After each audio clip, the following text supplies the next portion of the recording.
Hello there YouTube, let's talk about defending today. How to stop cutback goals, how to defend post-patch, how to stop driven passes and all that good stuff, right? You can see right now in front of your eyes that how we were able to defend this cutback against a pro player and how do we exactly do that.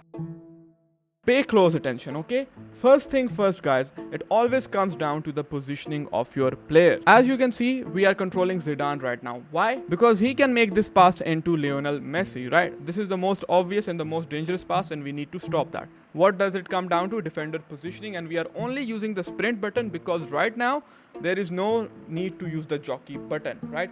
Because the opponent is further away from us and we do not need to use the jockey button. So we will just sprint back and we will just hold our position, right? The moment he comes here, we are doing a running jockey. Why are we running jockeying? Because we know that, okay, he can make a pass into R9.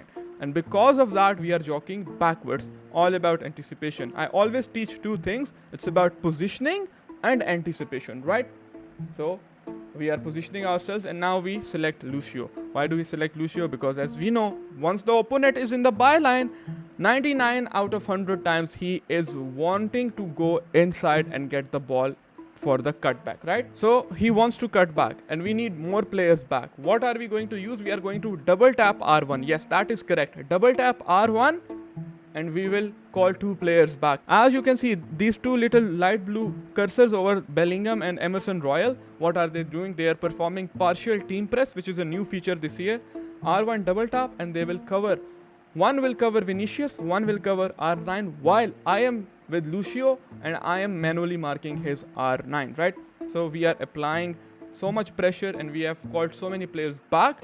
How many players do we have in the box right now? See, 1, 2, 3, 4, 5, 6. We have called 6 players back in the box and we are playing a 4-4-2 with our CMs on stay back while attacking. Just using partial team press and correct defensive positioning, we are able to achieve this. We are not using any magic buttons. All we are doing is using R2, L2 and R1. And with the left stick movement, of course, right? These are the only buttons you need while defending in FIFA. And we are able to get the ball back, right? So in this example, you can see once again with Zidane, we are trying to position ourselves and cover Messi. We failed to do that, right? It's a bit of a aggressive defending from us. But again, we don't overcommit with Lucio, right? So many people will sprint out with the center back on the wing. This is the worst mistake you guys make, right? Sprinting out like this with the center back on the wing is the worst mistake you can make, because then the center is empty. He is your center back and he is always supposed to stay in the center, no matter where the ball is being played, right? Make sure that your center back is staying in the center until and unless he is the last man and you really want to press, right?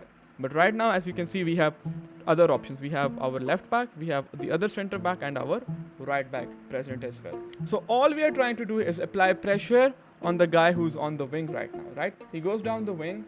We try to defend it, but now he was able to get the ball into R9. Now pay close attention. What am I going to do with Lucio? Earlier I told you guys the only button you need is R2, L2 and R1. That is correct. But sometimes you need the circle button. And we are going to perform a manual tackle right now by using the circle button, right? The moment R9 takes the shot, I go with the tackle button and he performs a manual block. Now look at this example in real time.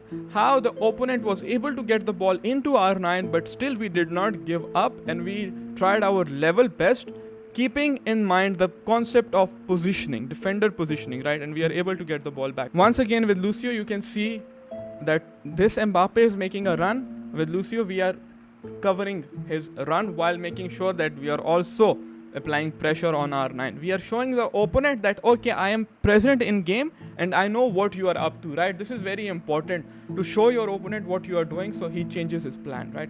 Somehow the ball goes through him, but we will not give up. We will keep our positioning. We will just use the jockey button, right? See, whenever the opponent is in our box and he tries to slow down, we also slow down. You guys asked me, when should we slow down with the jockey button and when should we sprint, right?